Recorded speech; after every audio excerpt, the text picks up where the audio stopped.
जय श्री कृष्णा। आज हम एक ज्ञानवर्धक छोटी सी कहानी सुनेंगे। एक गांव में एक सफल व्यापारी रहता था। उसके पास एक अच्छी बड़ी दुकान थी। आमदनी भी इतनी थी, गांव में सबसे ज्यादा अमीर वही था। हर आदमी उससे बहुत अच्छे से बातें करता। वह लोगों की बहुत मदद भी करता।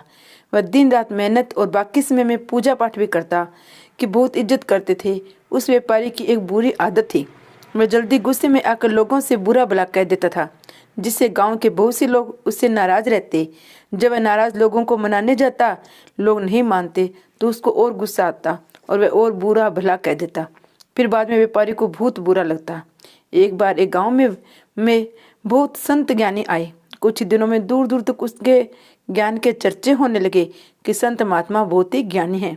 जब ये बात व्यापारी तक पहुंची तो वो दौड़कर संत से मिलने पहुंचे। व्यापारी ने संत की बहुत सेवा की और उनको अपनी समस्या के बारे में बताया। संत ने व्यापारी से कहा, तुम बहुत सारे कागज के टुकड़े लो, पूरे गांव में फेंक आओ, फिर मेरे पास आना।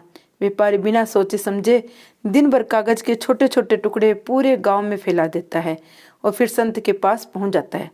संत उस व्यापारी से कहते हैं, तुम्हारी समस्या का समाधान मिल गया है, बस तुमको एक काम करना है। तुम जाकर उन सभी कागज के टुकड़ों को इकट्ठा करके यहाँ लेकर आओ। अपनी समस्या का समाधान पाकर व्यापारी बिना कुछ सोचे समझे उन कागज के टुकड़ों को इकट्ठा करने पहुंच जाता है। कुछ देर तक कोशिश करने के बाद व्यापारी को ये समझ में आता है, ये काम तो करना बड़ा नामुमकिन है। सीख देने वाली कहानी है। वह दौड़कर संत के पास जाता है।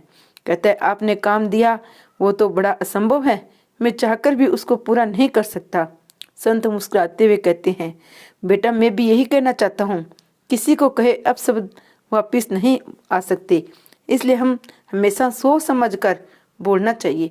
आज के बाद तुम ये बात हमेशा मन में अच्छे से बिठा लो, चाहे कुछ भी हो जाए, तुमको किसी को अपशब्द नहीं बोलना है, किसी को बुरा नहीं बोलना है। संत से प्राप्त इस ज्ञान से व्यापारी की आंखें खुल जाती है। वह दोबारा जब भी किसी को गुस्से में कुछ बोलने वाला रहता है, उसको कागज के टुकड़ों का उदाहरण याद आ जाता है। इस कहानी से हमें ये शिक्षा मिलती है कि कितनी भी मुश्किल क्यों ना जाए, हमें किसी को अपशब्द नहीं बोलने चाहिए, क्योंकि अपशब्द से हुए नुकसान की भरपाई करना संभव नहीं है। गलत शब्दों से किसी को ठेस नहीं पहुंचाना चाहिए। अपनी वाणी पर नियंत्रण रखना चाहिए। गुस्सा हो, प्रेम हो, हमेशा मोल तोल भाव से ही बोलना चाहिए। इसी के ऊपर एक और बताती हूँ। एक बार एक टीचर हाथ में 1000 का नोट लेकर क्लास में अंदर आया। अपने स्टूडेंट से बोला, बताओ इस नोट का कौन लेना चाहेगा। सभी ने हाथ खड़े कर दिए। टीचर ने फिर नोट हाथ में मरोड़ दिया। सबसे पूछा, सब ने फिर नोट लेने की इच्छा जाहिर की। टीचर ने नोट को गंदा कर दिया। फिर सबसे पूछा, अब इसको कौन लेना चाहेगा। सभी ने उस नोट को लेने के लिए हाथ उठा दिए। अब टीचर ने एक कदम आगे बढ़ाकर उस नोट को अपने जूते से कुचल दिया। फिर स्टूडेंट से पूछा तो फिर सब ने उस नोट लेने की इच्छा जाहिर की। फिर टीचर ने उस नोट को पानी में गीला कर दिया। फिर भी सबको वही नोट चाहिए था। अंत में टीचर ने पूछा, बताओ इस नोट में ऐसा क्या है, मैंने इसको इतना गंदा किया, जूते से कुचला, गीला किया, न जाने क्या क्या किया, तब भी आप सब इसको पाना चाहते हो। ये सीख देने वाली कहानी में बताती है। पता चला तुम लोगों को ऐसा क्यों है। ऐसा इसलिए है क्योंकि इस नोट की कीमत अभी वही है जो पहले थी।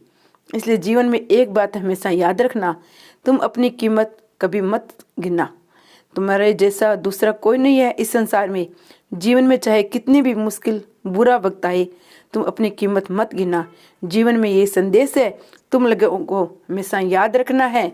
न उस टीचर के समझाने के तरीके से सब स्टूडेंट इतनी बड़ी बात इतनी आसानी से समझ में आ गई, जो बड़े बड़े ज्ञानी न समझाए पाए। इसे सीख देने वाली से हमें ये शिक्षा मिलती है कि उस नोट की तरह बनना है हमें, जो किसी भी हालत में उसकी कीमत कम नहीं होती। जीवन में कितने भी उतार चढ़ाव है, हमें अपने हौसले को कमज़ोर नहीं करना है। हमें अपनी कीमत नहीं गिरानी है। चाहे कुछ भी हो जाए, हमें अपनी कीमत पर अटल रहना है। जय श्री कृष्ण भगवान की जय।